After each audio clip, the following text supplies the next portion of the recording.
Em um futuro futurístico não muito distante, a humanidade só gostava de assistir filmes com boas histórias. Mas incomodada com isso, uma soldada da resistência woke, revoltada e cheia de mimimi, decidiu que era hora de mudar o destino da sétima arte. Ela viajou para o passado em uma missão desesperadora e invejosa, com o objetivo de lacrar em cima de uma franquia famosa. A missão era simples: fazer o público esquecer o roteiro e a emoção e obrigar todo mundo a engolir ideologia na marra. O Lacrador do Futuro, Destino Tenebroso. Versão brasileira, Herbert Richard, em parceria com Gota Mágica e Rolezinho com Alamo. E é com desorgulho que vamos falar hoje de um filme que gerou polêmica e confusões. Eu estou falando de O Exterminador do Futuro 6, Destino Sombrio. Filme esse construído com base na podridão da cultura woke e também recheada com a imundície do empoderamento feminino. Eu sei, eu tô falando com animação, mas é para não chorar. Então vem comigo que vamos falar disso, além de curiosidades e lições que o filme vai passar. E no final eu falo a minha opinião, o que foi que eu achei deste sexto filme da franquia. Ele foi tão ruim assim? Ou é só preconceito da maioria das pessoas? Vamos lá destrinchar esse mistério. Bom, na verdade não é bem um mistério, você entendeu o que eu quis dizer. Vamos começar. Esse filme é praticamente uma mistura de nostalgia com vamos tentar modernizar a franquia a qualquer custo. E olha, o resultado dividiu bastante a galera. Vamos primeiro ao que funciona e o que não funciona segundo a crítica. O que funciona? Linda Hamilton de volta como Sarah Connor. Ela roubou a cena, Sarah aparece velha, cansada da vida, mas com uma arma maior do que a aposentadoria do INSS. Toda vez que ela entra em cena, dá vontade de levantar e bater palma. Muito bem, essa é a Sarah Connor que eu conheço. Ah, mas ela tá velha e idosa. E daí? A bicha tem presença, tem estilo. É a Sarah Connor, é a lenda. Não importa se ela tá mais madura, ela merece todo o respeito. Isso sim é mulher. Ai, não que você é um macho escroto, não pode aparecer uma mulher na cena que os homens criticam de mulheres protagonistas. Não, ninguém nunca falou um A da Sarah Connor, tá bom? Ela tem todo o respeito da comunidade masculina. Ela ganhou esse respeito desde o primeiro filme. Embora no primeiro filme ela era bem fraquinha, mas ela fez o nome dela no segundo filme. E vamos ao outro ponto que funciona, Arnold Schwarzenegger. Ele já não é mais o mesmo monstro físico de antes, mas o carisma continua intacto. E o arco dele como Carl, o exterminador que aprendeu a vender cortinas, é no mínimo curioso. Isso aí é... Daqui a pouco eu falo sobre isso, tá? Porque é um assunto delicado. Quase conseguiram estragar um personagem que nunca foi estragado na franquia. São muitos temas delicados nesse filme e eu vou ter que tomar cuidado. Nem tanto assim, porque eu tô pouco me lixando, vou falar o que eu tenho pra falar. As cenas de ação. O filme não economiza em destruição, carros explodindo, avião caindo, perseguição insana. É aquele espetáculo que você assiste comendo pipoca sem nem piscar. Eu concordo com quase tudo desses pontos positivos citados. Talvez o Carl eu tenha torcido um pouco o nariz, daqui a pouco eu vou falar sobre ele. E agora vamos ao que não funciona no filme. A lista seria grande, mas eu vou ter que dar uma reduzida nela e pontuar os pontos mais importantes. Vamos lá, primeiro ponto, mata o John Connor em 5 minutos. Isso foi tipo o roteirista dizendo, esquece tudo que você viu nos 2 primeiros filmes. É como se você jogasse 2 finais de campeonato e no terceiro jogo os caras dissessem: as 2 últimas partidas não valia nada, vamos começar de novo. É isso, simplificando esse filme, se você não assistiu nenhum dos filmes anteriores, não importa, não vai estar perdendo nada. Mas continuando os pontos negativos, a nova escolhida, Dani Ramos, deveria ser a nova esperança da humanidade, mas a personagem é meio sem graça, não tem o peso de um John Connor e o roteiro não ajuda muito. Calma, vou me segurar, daqui a pouco eu falo sobre isso. Vilão reciclado, o novo exterminador Have-Nov é basicamente um T-1000 que fez crossfit. Legal no começo, mas logo vira mais do mesmo. Ele é tipo um T-1000 que sabe a técnica do Naruto e se multiplica, só que ele só se multiplica em 2. Olha, até que é um conceito interessante, porque traz aquele conceito lá do Exterminador do Futuro 2, que é o ciborgue líquido, fundido com um exoesqueleto, e eles podem se separar se eles quiserem. Legal isso. Acaba sendo mais ameaçador porque junta a característica dos dois maiores vilões da franquia. E o próximo item negativo, é claro, ficou evidente na história. Tentativa de lacração forçada. O filme quis modernizar a franquia colocando mulheres como protagonistas, o que em si é ótimo, mas o problema é que não souberam dar profundidade. Parece mais um checklist do que uma história bem construída. Tipo assim, colocar mais representatividade feminina no filme, ok. Dosar mais representatividade feminina no filme matando John Connor, ok. É isso, John Connor morreu só pra ter protagonista feminina. Só pra isso. Certo, agora vamos às curiosidades desse filme. Linda Hamilton voltou depois de 27 anos. Sarah Connor não aparecia desde o Exterminador do Futuro 2, de 1991. Eu tô falando da Sarah Connor original, tá bom? Não daquela Emily Clarke que foi uma decepção.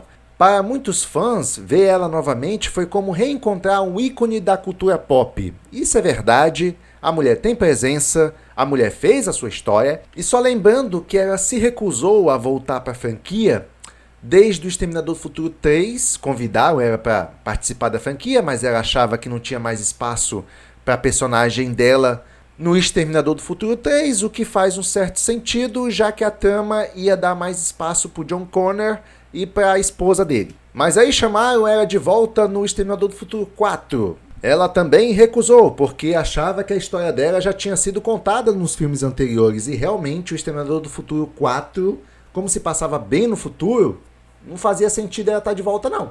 Não fazia não. Talvez através de flashbacks, alguma coisa do tipo. E também ela foi chamada no Exterminador do Futuro 5. Aí nesse caso, ela poderia ter participado porque a história se passa em 1984. Mas dá-lhe negação de novo, ela não quis voltar pelo mesmo motivo de sempre, minha personagem já fez a história dela. Mas no sexto filme, como a direção é de James Cameron, ele insistiu também para que ela voltasse, e isso também é um apelo dos fãs faz tempo. Até que ela aceitou e voltou, e dessa vez a participação dela no filme seria mais importante. A outra curiosidade é que Arnold Schwarzenegger quase não participou. Inicialmente, Arnold estava com dúvidas sobre voltar, principalmente porque o personagem já havia se aposentado literalmente e ele queria algo com propósito. No fim, topou para fazer justiça à franquia e aos fãs. John Connor morreu logo no começo. A morte de John Connor pegou todo mundo de surpresa, inclusive alguns membros da equipe. O objetivo era chocar o público e dar espaço para a nova protagonista, Dani Ramos. Tô falando, ó, empoderamento feminino forçado.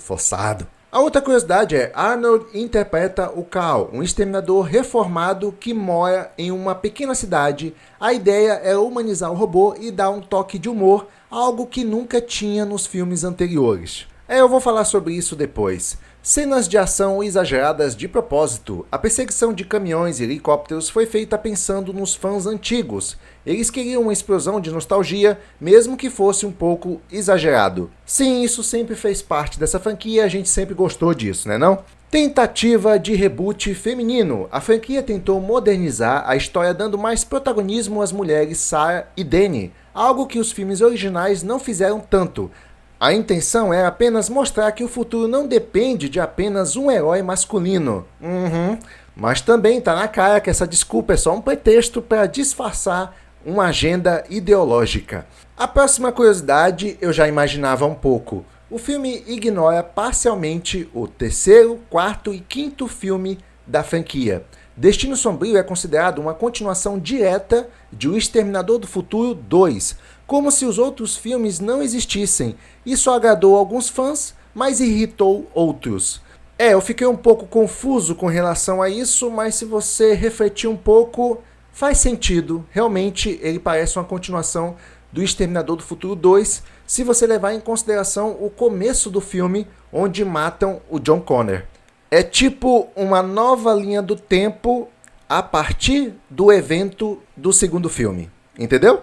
Rapaz, eu vou te falar, a partir do quinto filme eu tava confuso com relação a essa franquia. Mas eu tô começando a entender as coisas aqui. Mas é compreensível porque tanta gente ficou confusa. É só uma questão de linha de tempo a partir de certos pontos. É isso o que os últimos filmes principalmente tratam. Linda Hamilton passou por treinamento pesado. Ela voltou com corpo e postura de Sarah Connor, treinando bastante para cenas de combate e manuseio de armas, como se nunca tivesse saído da franquia.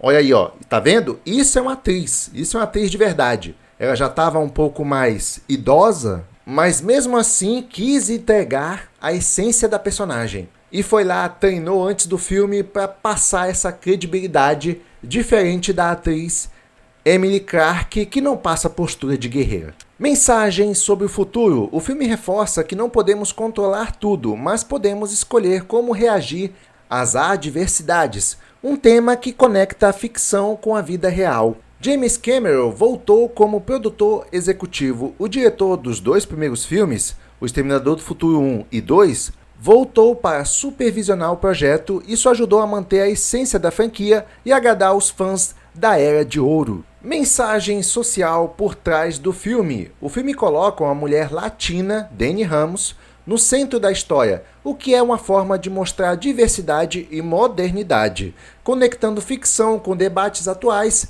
sobre representatividade. Sim, mas é a tal da lacração forçada. Vou deixar para falar sobre isso na minha opinião. E agora vamos às lições do filme. O futuro não está escrito. Mesmo depois de destruir a Skynet, surge a Legião, uma nova ameaça. Isso mostra que, por mais que a gente tente controlar tudo, sempre vão surgir problemas. A mensagem: não podemos controlar o futuro, mas podemos nos preparar e reagir da melhor forma.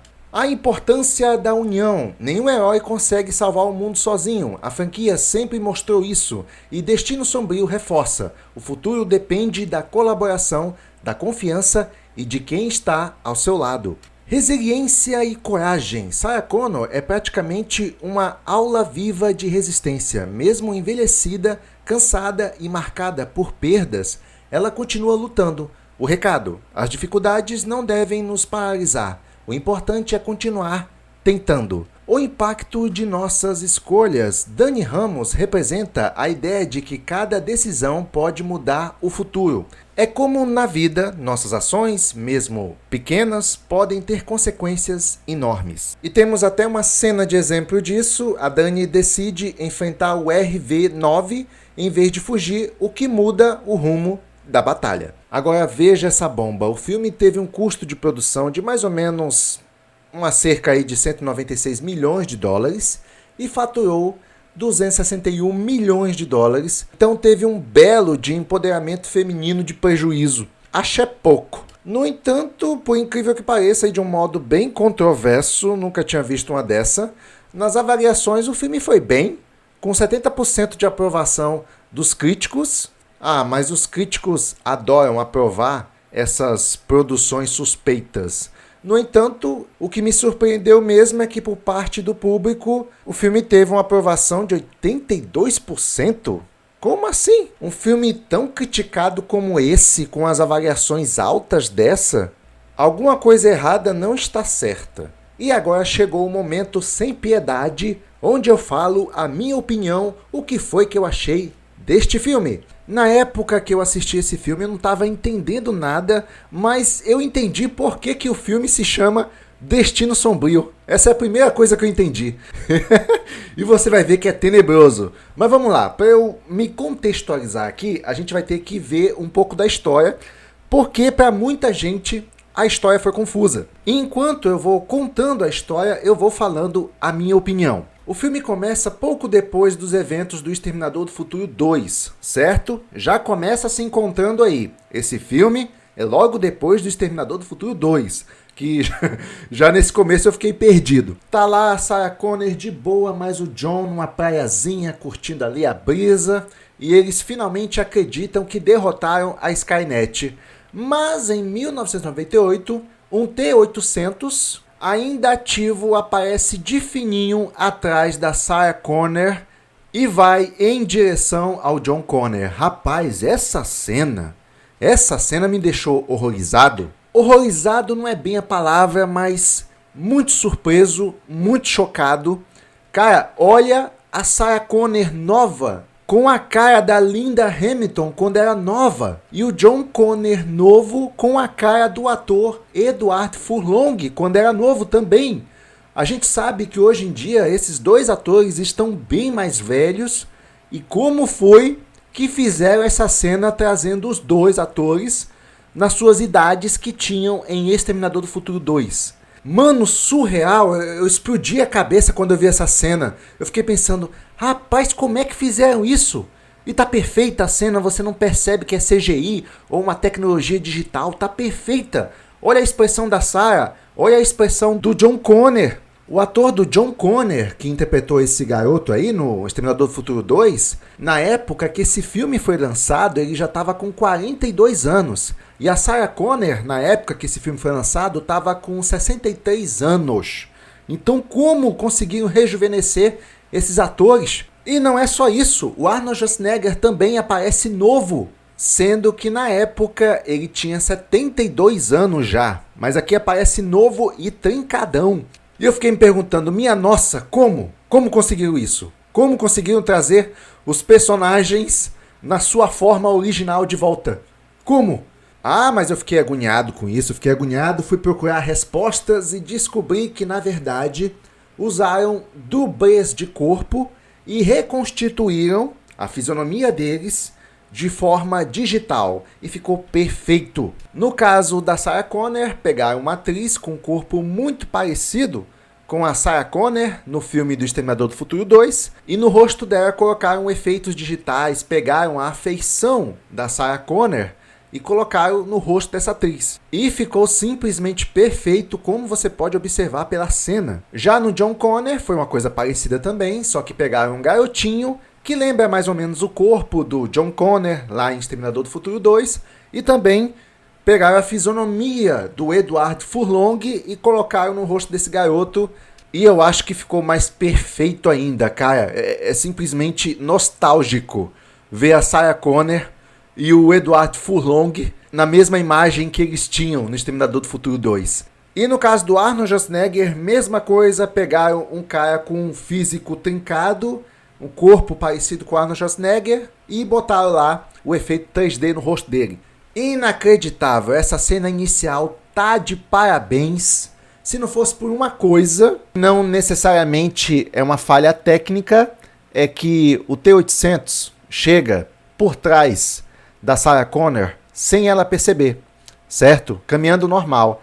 E mete o balaço na cara do John Connor. A Sarah se desespera, vai para cima do T-800, já atirando contra ele, e em um último gesto ela segura o braço dele para desviar a mão dele de atirar no filho dela. O que foi um gesto muito sábio, porque essa foi uma recomendação da própria Linda Hamilton, que estava acompanhando a cena na época. A ideia inicial é que a Sarah Connor batesse com alguma coisa na cabeça do exterminador, mas a Linda Hamilton comentou lá com os produtores que esse movimento não faz sentido com a atitude da personagem. Porque a Sarah Connor sabe que bater nos androides é inútil, eles são muito resistentes. Então o melhor que ela podia fazer é segurar o braço dele, segurar não, né? Desviar o braço dele para que os tiros não acertassem o filho dela. Essa foi uma recomendação da própria Linda Hamilton, mostrando que a atriz conhece a dinâmica da história. Muito bem pensado. Diga-se de passagem. E eu falo que a cena só não é perfeita. Aliás, ela é muito bem executada, tá? A cena é perfeita. O problema é a história, porque matam o John Connor. Matam o John Connor. A gente fica chocado logo no começo do filme com a morte do maior símbolo heróico da franquia. Ai, minha nossa. Mas tá bom, né? História que segue. Vamos lá, vamos tentar, vamos ver o que o filme entrega. Mas pelo menos esse evento inicial do filme já mostra que o futuro mudou mas a ameaça nunca desaparece. Anos depois, em 2020, surge uma nova inteligência artificial chamada Legião, que substitui a Skynet e continua a criar exterminadores. Do futuro, 2 viajantes aparecem. Grace, uma humana aprimorada, meio ciborgue, meio humana, enviada para proteger alguém.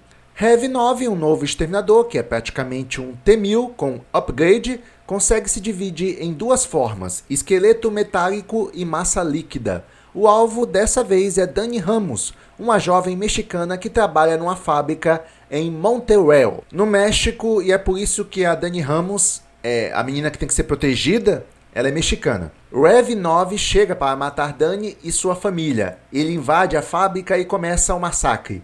Grace aparece para protegê-la, mas mesmo com todas as melhorias, não é paia sozinha. No meio do caos, quem surge? Sarah Connor, agora mais velha, dura e cheia de armas pesadas. Ela salva Dani e Grace, explodindo o Heavy 9 temporariamente. E aqui, só ressaltando a minha opinião, eu gostei do filme até agora, com a Sarah Connor, ou melhor, a tão esperada volta da Sarah Connor, e também da personagem Grace, a soldada que vem do futuro. Dessa vez é uma soldada feminina. Gostei dela, é uma mulher alta, com postura de guerreira. E o que eu gosto é isso, não tem problema você ser uma mulher num filme de ação, não tem problema. Ela só tem que passar a imagem de guerreira. E aqui essa atriz, ela tem uma vantagem, que ela tem altura. A altura por si só, quando se trata de guerreiro, já é uma vantagem. Aí tem a Dani Ramos, que vai ser a nova protegida, como se tivesse um papel importante para o futuro. A gente não sabe ao certo o que é, mas tudo bem até aqui, nenhuma reclamação. Depois que a Sarah Connor salva as meninas, ela explica que depois da morte de John Connor, ela recebe mensagens misteriosas no celular, sempre com coordenadas de onde surgirão novos exterminadores. Ela não sabe quem manda, mas segue caçando e destruindo os que aparecem. Mistério. Mas vamos seguir. O grupo Dani, Grace e Sarah tenta entender por que Dani é tão importante para o futuro. Grace revela que no futuro Dani será a líder da resistência humana contra a Legião. Ou seja, ela não é a mãe de um futuro salvador. Ela mesma é o futuro salvador. Pum! Plot twist. Eu achando, durante todo o filme, que ela seria a mãe de um garoto, alguma coisa assim, novo líder da resistência. E, na verdade, não. Ela é a salvadora. Aí eu olho para isso aí um pouco torto, já começa a me incomodar. Como assim uma mulher mexicana vai ser a salvadora do futuro? O que está acontecendo aqui? Isso dá um bug na hora, no filme, porque nada se conecta com nada. Isso faz sentido porque a ideia do filme é essa mesmo. Não é para se conectar com nada mesmo, não. É a nova salvadora e você tem que aceitar e pronto. Mas vamos lá, continuando com a história. Seguindo as coordenadas misteriosas, elas descobrem que quem está mandando as mensagens, onde vai aparecer os exterminadores e tal, é o mesmo T-800 que matou o John Connor lá no começo do filme. Ele agora se chama Carl. É que depois da missão cumprida, o ciborgue ali ficou sem objetivo na vida. Tipo, e agora? Matei a criança, o que eu faço da vida? Já sei, vou arranjar um emprego na CLT e vou começar uma vida nova. Olha, se eu fosse ele depois de ter eliminado o garoto e cumprindo a minha missão, eu ia me autodestruir, porque CLT, meu amigo, é um destino sombrio. Entendeu? Destino Sombrio, o nome do filme. Deixa pra lá. Mas então o T-800 tenta viver uma vida normal, ele aprende sobre humanidade, fez uma família, isso mesmo, ele tem uma família, por incrível que pareça, só que o filho não é dele, é óbvio, mas isso não é problema diante do golpe da pensão socioafetiva que os governos aplicam nos seus cidadãos de bem, e de resto ele vive a vida trabalhando como vendedor de cortinas em um estilo de vida bem pacata. E aí você me pergunta, peraí, se ele tem mulher e filhos, como é que ele faz o negócio com a mulher dele? A parte de intimidade com a mulher dele, já que ele é uma máquina? Ô pessoal, a resposta é óbvia, né? Do mesmo jeito que um cara que paga a pensão socioafetiva não faz. Porque ele só serve para pagar a pensão, mas isso é óbvio. Brincadeiras à parte, só que não. O Carl, ele serve apenas como um apoio financeiro e emocional para aquela mulher. O que é uma relação bem favorável para a esposa dele, já que ela não precisa da parte chata de agradar o marido sexualmente falando. E ele funciona tipo um ChatGPT, só que com a parte física presente. Poxa vida, essa esposa dele saiu no lucro. Ela tem apoio financeiro e emocional sem estresse nenhum. Mas continuando, o Cal, ele sente culpa, remorso de ter matado o filho da Sarah, a sangue frio e a queima-roupa. E além de ter ajudado a Sarah a encontrar os outros exterminadores que ela matava, sem ela saber, ele também ajuda as meninas a derrotar o Heavy 9. Nada mal, né? Você ter um outro androide para poder te ajudar. Tudo bem que ele matou teu filho no passado, mas é melhor não entrar muito em detalhes aqui, mas enfim, vocês entenderam. Então, o grupo, um pouco mais forte, elabora um plano para destruir o Heavy 9 usando um MP, pulso eletromagnético. Claro que não dá certo como planejado, eles acabam em uma represa onde rola a luta final. Sarah e Grace tentam conter o Heavy 9. Grace é gravemente ferida e pede para Dani usar seu núcleo de energia, que a mantém viva como arma contra o inimigo. Dani luta cara a cara com o Heavy 9, mas só consegue vitória com a ajuda de Sarah e Carl. No clímax, Carl segura Heavy 9 e usa o núcleo de Grace para destruí-lo de uma vez por todas. Os dois caem em uma turbina e são reduzidos a sucata. Antes de morrer, Carl olha para Sarah em silêncio como último pedido de perdão. É um sacrifício muito parecido com o filme anterior, porque o Exterminador T-800 também morre de uma maneira parecida, se sacrifica para matar o vilão. Se bem que no filme anterior ele não morreu, era para ter morrido, mas devido à explosão ele ganhou um aprimoramento. Então, minto, ele não morreu, ele tentou se sacrificar, mas acabou ganhando um upgrade. Com o Heavy 9 destruído, Sarah passa a cuidar de Dani, agora entendendo que ela é o futuro da resistência. A última cena mostra Sarah e Dani juntas, observando uma criança. E essa criança, na verdade, é a Grace, a soldada híbrida, que morreu na batalha final. Eu estava desconfiado que fosse ela, mas isso é confirmado logo depois, porque os pais dela estão ali observando ela, até que a mãe dela grita o nome dela.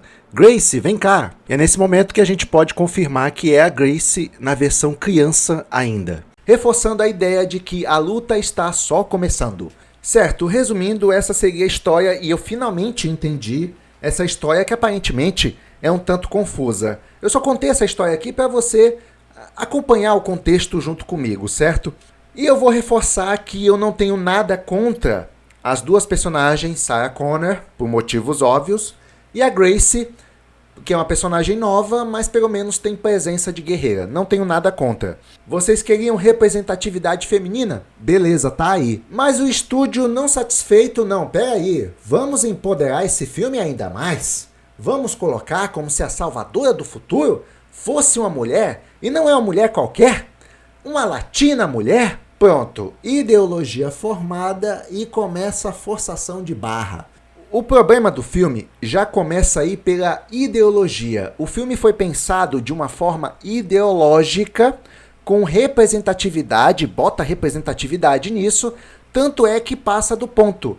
Filmes que têm a intenção ideológica já tende ao fracasso, porque eles se preocupam mais com a ideologia do que contar uma boa história. Ó, pensa comigo, é mais ou menos assim que os produtores pensam. Olha, vamos fazer um filme de Exterminador do Futuro 6. Mas vamos fazer um filme ideológico, com representatividade, não sei o quê. E aí, eles começam a adaptar o roteiro para encaixar essa representatividade ideológica. E aí eles pensam bem assim, vamos fazer um filme com várias personagens mulheres. Mas espera aí, tem um personagem aqui que está atrapalhando isso. É o John Connor, o protagonista principal da franquia e tal. E agora, como é que fazemos? Já sei, vamos matar ele. E é por isso que no começo do filme a gente já tem aquela bomba do John Connor levando um balaço na cara. John Connor, criança ainda, mas como é menino, como é homem, não tem problema, mata do mesmo jeito. O importante é que vai ter mais espaço para as mulheres. Então já foi um filme construído com esse intuito nojento e podre. E aí mete a Latica, a Dani Ramos, que é uma outra representação feminina, mas também representando as mulheres latinas. Olha, não tenho nada contra latinos, tá bom? Até porque eu sou um. Mas a coisa tem que fazer sentido, não pode ser forçado dessa forma, querido, não pode ser. Por exemplo, você não pode querer colocar uma latina para representar a Branca de Neve europeia. Não pode. Tá errado isso aí, tá errado. É forçado demais. Nessa história aqui, não é tão forçado, tá bom? Na história do Exterminador do Futuro 6. Eu não acho tão forçado. Porque passa a mensagem de que qualquer criatura da Terra poderia ser o próximo salvador do futuro, correto? Essa é a mensagem que o filme passa. Até aí tudo bem, mas tinha logo que ser aquela representante da cartilha da cultura woke, uma mulher latina, sabe? Aquele grupo mais protegido pela cartilha woke. Eles poderiam ter pegado um homem negro. Mas o que incomoda nessa cartilha... Não, peraí. A gente até pode pegar um homem negro, mas tem um problema. Ele é homem. Aí não serve. Então, para reforçar essa questão da lacração, eles pegam uma mulher ou negra ou latina. Tem que ser uma das duas. Para poder lançar o filme, aí você vai ver que no filme as personagens principais é só mulher. E se você não gostou do filme, se o filme foi um fracasso, eles vão dizer que você foi machista. Não existe essa conversa de não ter gostado da história do filme. Se você não gostou, é porque você foi machista. Só porque as personagens eram femininas, você não gostou? Ai, que escroto. E é por isso que eu falo, é um filme com apenas o intuito de atender uma cartilha ideológica. Isso aí já é um começo errado de filme, já tá errado. E aí tu junta todos esses elementos no filme, lança o filme com essa cartilha em uma época que a cartilha ideológica estava sendo impregnada em todos os filmes que estava lançando, aí tu quer o quê, né?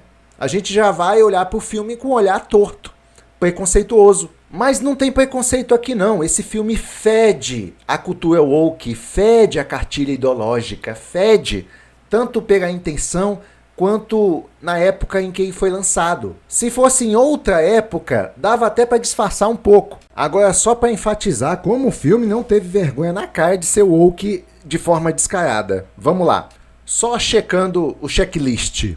Mulheres como protagonista? Ok. Grupo de mulheres resolvendo todos os problemas sozinhas? Ok. Matar o homem que é herói da humanidade nas franquias anteriores? Ok. Substituir ele e colocar como a personagem mais importante ainda para a salvação do mundo uma mulher latina? Ok. Não precisar de ajuda de homem para nada? Ok. Ah, mas elas tiveram ajuda do Arnold Schwarzenegger? É, mas o Arnold Schwarzenegger no filme não é homem, é um robô. E robô não tem gênero. E eu acho só por isso que não tiraram o Arnold Schwarzenegger do filme também. Mas eu vou ser sincero com o filme, tá? Eu vou ser sincero, a história não é tão ruim. É só esse contexto ideológico dele que me incomoda demais. Tá na cara que o filme quis deixar a história de lado para dar importância à ideologia. Isso é tenebroso. Mas tirando isso aí um pouquinho de lado, que tá difícil, a história não é tão ruim. Não é tão ruim, tem alguns elementos que eu gosto. Das mulheres, eu só gostei da Grace e da Sarah Connor. Beleza, eu acho legal a participação delas. Não tenho o que reclamar. E uma coisa que eu acho legal também é como elas lutam com os androides, com os ciborgues lá. Eu acho interessante, a parte do combate é respeitada, porque uma coisa que tem na cartilha ideológica é que se a protagonista é mulher, elas têm que derrotar os vilões de uma forma mais rápida possível, como se os vilões fossem mamão com açúcar, entendeu? Por que isso? Para passar a imagem de que mulheres são mais empoderadas e resolvem o problema muito mais rápido e eficaz. E ainda por cima, sem dificuldade nenhuma. Pelo menos o filme não segue essa cartilha. As protagonistas têm dificuldade em derrotar os androides. Pelo menos nisso o filme me poupou. Porque, gente, independente da história, ninguém que preze uma boa história vai gostar do mocinho derrotando os vilões na maior facilidade do mundo. Ninguém gosta disso. Ninguém gosta. Só que a cartilha ideológica feminina, nessa época, ela trazia isso muito para os filmes. Exemplo, o live action lá da Mulan. A Mulan, ela já é uma garotinha top. E ela já faz coisas incríveis sem nem precisar ter treinado sequer. Ela já é superior automaticamente por ser mulher. em relação a todos os personagens, aos companheiros dela, aos vilões que ela enfrenta, diferente da história de animação da Mulan, onde a personagem realmente precisou treinar para se tornar uma guerreira de respeito. Percebem a diferença? Bom, mas aqui pelo menos o filme não tentou forçar nesse aspecto, pelo menos isso. E uma observação também, esse filme finalmente teve uma influência do James Cameron, certo? O que fez o Exterminador do Futuro 1 e o Exterminador do Futuro 2. Mas o James Cameron é um daqueles diretores de Hollywood que foi comprado pela cartilha ideológica e ele também está adotando nos filmes dele a questão do empoderamento feminino, dessa ideologia podre da cultura woke. Ele está adotando todas as diretrizes nos seus filmes. Tanto é que ele fala que, pessoal, eu me arrependo de ter usado armas no Exterminador do Futuro 1 e 2. Que lástima. Realmente não é legal fazer filme com armas. Que legal, ele tá arrependido. Eu quero só ver ele devolver os milhões que ele ganhou com esses 2 filmes, ou pelo menos doar o dinheiro que ele ganhou para caridade. Isso eu quero ver. Aí sim ele me convence que tá arrependido. A verdade é que o dinheiro comprou até os valores dele. Mas vamos lá, para finalizar o vídeo, que eu já estou me estressando, e também vou finalizar a franquia do Exterminador. Finalmente chegamos ao nosso último vídeo da franquia do Exterminador do Futuro, e agora eu vou encerrar falando o ranking dos filmes do Exterminador do Futuro, na minha opinião, do pior para o melhor. Vamos lá, pior filme do Exterminador do Futuro, e fica em 6º lugar, né, já que são 6 filmes. O Exterminador do Futuro 4, A Salvação. É um filme interessante que entra numa nova vibe do Exterminador do Futuro, mostrando o futuro futurístico, mas que é um pouco arrastado, tá bom? Um pouco arrastado, a ação demora para acontecer, a história é até um pouco interessante, mas é só por isso que fica em 6º lugar. E em 5º lugar, O Exterminador do Futuro 6, que é esse aqui que eu falei hoje, Destino Sombrio, até porque a história teve um destino sombrio com toda essa lacração. E é por isso que eu falei que realmente o nome do filme faz jus ao filme, Destino Sombrio. Mataram o John Connor e substituíram ele com uma representante da lacração, ou seja, uma mulher latina. Por isso, Destino Sombrio. Em 4º lugar, O Exterminador do Futuro 5, Gênesis. Esse filme me agradou mais porque ele me lembra muito dos filmes anteriores. E em 3º lugar, O Exterminador do Futuro 3, A Rebelião das Máquinas, onde tem aquela gatíssima atriz, a Kristanna Loken, que fez uma ótima interpretação como ciborgue e faz aquele rostinho fofo de raiva de ciborgue. E em 2º lugar, O Exterminador do Futuro 2, O Julgamento Final, que de final não tem nada, ainda tem muita história pela frente, mas que é um clássico e é um pacote completo de qualidade, tanto na história quanto nos efeitos especiais. E em primeiríssimo lugar, o filme de toda a franquia que eu assisti em último lugar, tá bom? Mas isso foi culpa minha. O primeiro filme, primeirão, O Exterminador do Futuro, de 1984, onde a qualidade técnica envelheceu mal, mas a história é muito boa. A história é a melhor de todas. E é por isso que ele está em primeiro lugar. E é isso, pessoal, esse foi meu ranking. E essa também foi a minha opinião sobre esse 6º filme. Se gostou, deixa seu like. Também não deixe de comentar aqui embaixo se você achou que esse filme fede a lacração. Comente aqui para eu saber. E é isso, finalmente terminei de falar sobre os filmes do Exterminador. Foi trabalhoso para o caramba, espero que tenha gostado. Sessão encerrada. Vou ficando por aqui. E se tudo der certo, até o próximo vídeo. Tanan, tan, tanan. Tanan, tan, tanan.